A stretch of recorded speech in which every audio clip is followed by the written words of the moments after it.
yiri badrool badan baa halka ku jira biyaha aniga iskale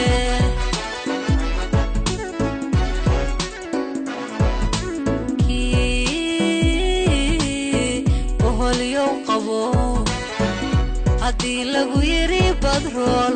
badan baa halka ku jira biyaha aniga iskale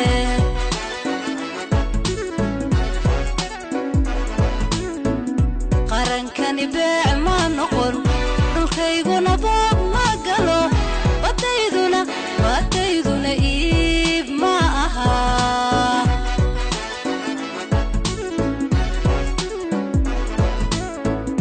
qarankani beec